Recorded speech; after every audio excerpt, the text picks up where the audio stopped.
Bonjour à tous et bienvenue dans ce cours en approche textuelle 1 destiné aux étudiants de première année de français PES. Le cours s'intitule « L'ordre et le rythme de la narration ».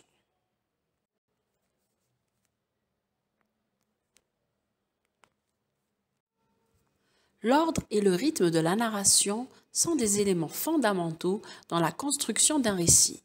Ils déterminent non seulement la manière dont les événements sont présentés au lecteur, mais aussi l'impact émotionnel et l'intensité de l'histoire. L'ordre de la narration fait référence à la manière dont les événements sont organisés dans le temps. Sont-ils racontés de manière chronologique ou bien l'auteur choisit-il de bouleverser cet ordre avec des retours en arrière qu'on appelle flashbacks ou des anticipations? Le rythme, quant à lui, détermine la vitesse à laquelle l'action se déroule en alternant entre scènes détaillées et résumés rapides, ou même des ellipses qui laissent sous silence des moments du récit. Cette gestion du temps et de la narration est essentielle pour capter l'attention du lecteur, pour créer du suspense ou encore pour souligner des moments clés. Dans ce cours, nous allons explorer comment les écrivains jouent avec ces outils pour structurer leur récit et produire l'effet recherché sur leur public. La diapo suivante est consacrée à l'importance de l'ordre dans la narration. L'ordre chronologique dans le récit est essentiel car il permet une compréhension claire et naturelle des événements. En suivant une progression linéaire, il aide le lecteur à saisir les relations de cause à effet et à suivre facilement l'intrigue. Cet enchaînement logique des événements maintient également une certaine tension narrative, en dosant progressivement les informations et en créant une anticipation de ce qui va se passer. Il arrive quelquefois que le narrateur ne respecte pas la linéarité ou la chronologie du récit. Il peut jouer ainsi avec la temporalité en introduisant par exemple des retours en arrière qu'on appelle flashback ou en sautant dans le temps, et c'est ce qu'on appelle les ellipses, c'est-à-dire passer sous silence une période de l'histoire qui n'est pas très importante pour la suite des événements. Durant ces ellipses, on ne sait pas vraiment ce qui s'est passé au personnage, ce qui est arrivé dans l'histoire, etc. Et cela permet de créer des ruptures dans la narration et d'explorer différents points de vue. D'autres récits adoptent une structure narrative plus complexe, avec des allers-retours dans le temps ou avec une intrigue entremêlée. Cela demande une attention et une réflexion plus soutenue de la part du lecteur. Et au final, quel que soit l'ordre choisi, il est essentiel qu'il serve la logique de l'histoire et guide le lecteur de manière fluide à travers les étapes du récit. Donc, pour résumer, dans la diapo numéro 4, les types d'ordre narratif sont les suivants. D'abord, le récit peut être chronologique, c'est-à-dire que le narrateur raconte des événements qui se sont déroulés dans un ordre linéaire et chronologique dans le temps. Vous avez d'autres textes qui comportent soit des retours en arrière, des flashbacks, ou des sauts dans le temps, des anticipations ou des ellipses qui perturbent la linéarité du récit. Et troisième cas de figure, vous avez les ordres de narration qui sont enchevêtrés, c'est-à-dire l'auteur va mélanger les différents fils narratifs, obligeant de ce fait le lecteur à relier les différents éléments de l'intrigue pour comprendre l'histoire. Lorsque le narrateur raconte son histoire, il peut choisir soit d'accélérer ou de ralentir l'action.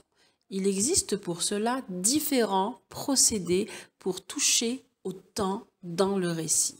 Premièrement, le ralentissement du rythme permet de s'attarder sur des détails, des émotions ou sur les réflexions et les pensées des personnages. Cela crée une immersion plus profonde pour le lecteur. Deuxièmement, le narrateur peut choisir d'accélérer l'action, d'accélérer le rythme général des événements pour créer une tension et de l'urgence.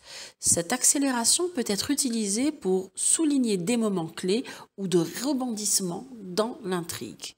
Troisièmement, le narrateur peut créer une sorte d'équilibre entre les moments d'accélération et les moments de ralentissement.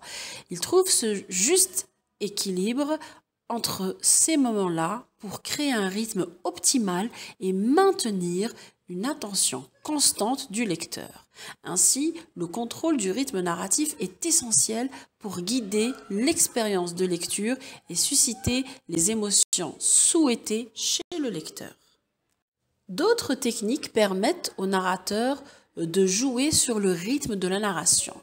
La première des techniques consiste à manipuler la longueur des phrases et des paragraphes. Varier la longueur des phrases et des paragraphes permet au narrateur ou à l'auteur de créer des rythmes différents et de maintenir l'attention du lecteur. Introduire des dialogues dans le récit apporte également un rythme plus dynamique qui permet d'avancer dans l'action de manière concise. Troisièmement, un moment de pause est installé avec les descriptions dans la narration.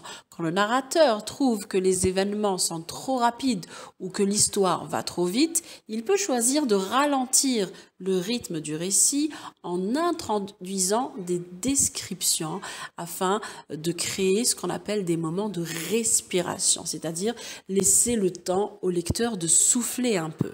Et bien sûr, vous avez des structures qui maintiennent aussi les transitions entre accélération et ralentissement, où la structure globale du récit et les transitions entre les différentes parties jouent un rôle essentiel dans le rythme narratif qui se voit ni trop accéléré ni trop ralenti. Pour rendre son récit plus dynamique et donc plus intéressant, le narrateur varie le rythme de sa narration en passant plus ou moins de temps sur un épisode en utilisant les procédés suivants. Premier procédé, la scène. Dans la scène, le narrateur développe un temps fort de l'histoire. Le temps de la narration correspond à peu près au temps de l'histoire. On a l'impression que les événements, que le récit se déroule sous nos yeux, sous les yeux du lecteur.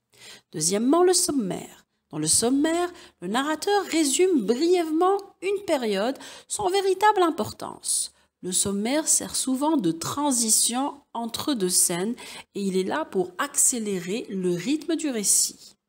Troisième procédé, l'ellipse. Dans l'ellipse, le narrateur passe sous silence une partie des événements. Par exemple, lorsqu'il dit 3 mois plus tard, 10 ans après, donc le lecteur ne sait pas ce qui s'est véritablement passé durant cette période. Dernier procédé, la pause. Alors dans la pause, le narrateur arrête tout simplement de raconter et passe à de la description ou bien introduit des commentaires. Et bien sûr, la pause est là pour ralentir le rythme du récit.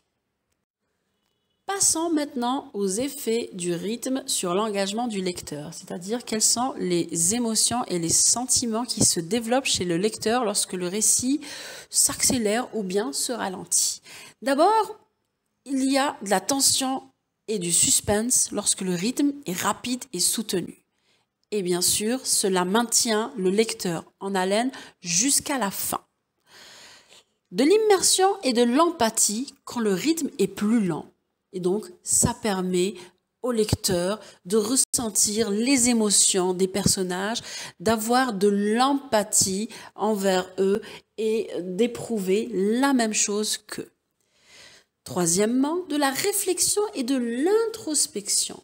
Les moments de ralentissement offrent au lecteur l'espace nécessaire pour réfléchir et s'interroger sur les enjeux du récit. Et enfin, l'engagement émotionnel, le contrôle du rythme narratif est essentiel pour susciter des émotions fortes chez le lecteur et maintenir son engagement jusqu'à la fin du récit. En jouant sur les différents rythmes du récit, l'auteur peut guider l'expérience de lecture et s'assurer que son lecteur reste captivé par l'histoire, qu'il soit tendu, ému ou plongé dans une profonde réflexion. C'est l'auteur qui en décide. Vous avez dans la diapo suivante des exemples de narration réussie, c'est-à-dire des œuvres qui illustrent comment les auteurs de renom tels que Victor Hugo, Umberto Eco ou encore Alan Moore ont su maîtriser l'ordre et le rythme de la narration pour créer des récits inoubliables qui sont passés au rang de chefs-d'œuvre de la littérature. Pour conclure, nous dirons que l'ordre et le rythme de la narration sont des éléments essentiels pour créer une narration captivante et engageante pour le lecteur. En maîtrisant ces deux aspects, les auteurs peuvent guider l'expérience de lecture, susciter des émotions fortes et maintenir l'attention de leur public jusqu'à la fin. Que ce soit à travers une structure chronologique ou des ruptures temporelles avec un rythme savamment orchestré, les possibilités offertes aux créateurs de récits sont infinies. En explorant ces techniques, les écrivains peuvent offrir à leurs lecteurs des expériences de lecture inoubliables. Les diapos suivantes sont réservées aux applications, à des exercices pour mieux maîtriser ce concept d'ordre et de rythme de narration. Premier exercice, c'est un texte avec des questions. Je lis le texte. Notre cambrioleur consacra près d'1 heure à ouvrir la porte du palier, mais il le fit avec tant d'adresse que pas un bruit ne se fit entendre. Il avait passé sa soirée à étudier le plan de l'appartement. À présent, il connaissait l'emplacement de chaque objet. Dans quelques heures, le diamant du Rajasthan serait à lui. Il tâtonna jusqu'au sofa et progressa silencieusement vers le fauteuil Louis XVI. Un quart d'heure plus tard, il touchait au but. Les questions sont les suivantes. Première question. Quel est le temps principalement employé? Deuxième question. Relevez une phrase évoquant une action qui s'est déroulée avant l'action principale. À quel temps le verbe est-il conjugué? Troisième question. Relevez une phrase évoquant une action à venir. À quel temps le verbe est-il conjugué? Quatrième question. Ce récit comporte une ellipse. Ce que fait le personnage pendant ce temps est passé sous silence. Quel indicateur de temps est utilisé au moment où le récit reprend après cette ellipse? Exercice numéro 2. Pour vérifier les acquis. Savoir si vous avez bien compris la leçon ou pas. Première question. Dans un récit au passé, les anticipations se font A. Au futur intérieur de l'indicatif, B. Au conditionnel, C. Au futur simple de l'indicatif. Deuxièmement, lorsqu'une partie de l'action est résumée, cela s'appelle comment? Troisièmement, lorsque le rythme de la narration est à peu près le même que celui de l'action, cela s'appelle comment? Quatrièmement, comment nomme-t-on le procédé qu'utilise le narrateur pour interrompre son récit et faire un commentaire ou une description? Exercice suivant. Parmi ces indicateurs de temps, quels sont ceux qui peuvent servir à exprimer une ellipse? Premièrement, pendant ce temps. Deuxièmement, quelques minutes plus tard. Troisièmement, 10 ans. Quatrièmement, durant son séjour. Cinquièmement, bien plus tard. Sixièmement, le surlendemain. Septièmement, la veille. Exercice numéro 4. Consigne. Dans les passages suivants, repérez si le récit est dans un ordre chronologique ou si l'ordre est bouleversé par un retour en arrière ou une anticipation. Deuxièmement, expliquez le choix de l'auteur.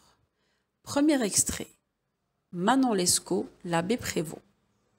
C'était malgré elle qu'on l'envoyait au couvent, pour arrêter sans doute son penchant au plaisir qui s'était déjà déclaré et qui a causé dans la suite tous ses malheurs et les miens. Deuxième extrait, La maison du chat qui pelote, d'Honoré de Balzac. Tel était l'état des choses dans cette petite république. Mais pour rendre un compte exact des événements extérieurs, comme des sentiments, il est nécessaire de remonter à quelques mois avant la scène par laquelle commence cette histoire.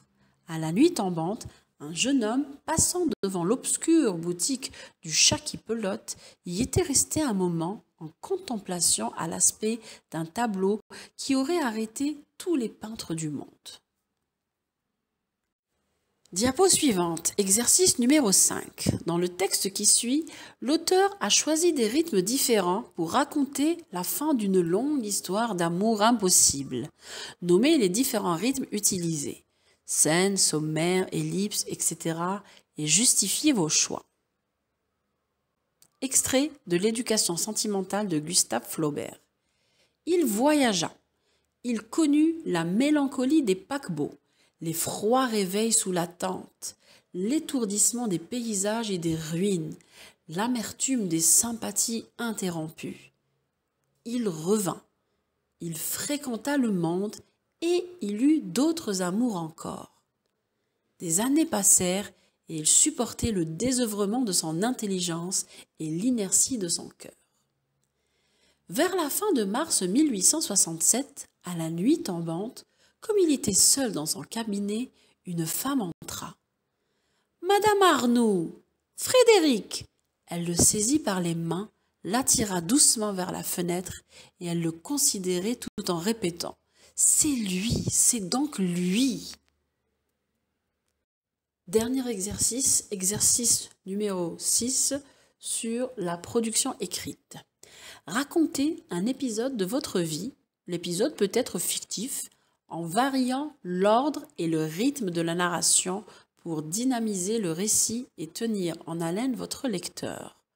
Vous devrez employer au moins un retour en arrière et une anticipation, ainsi qu'au moins une scène, une ellipse, un sommaire et une pause.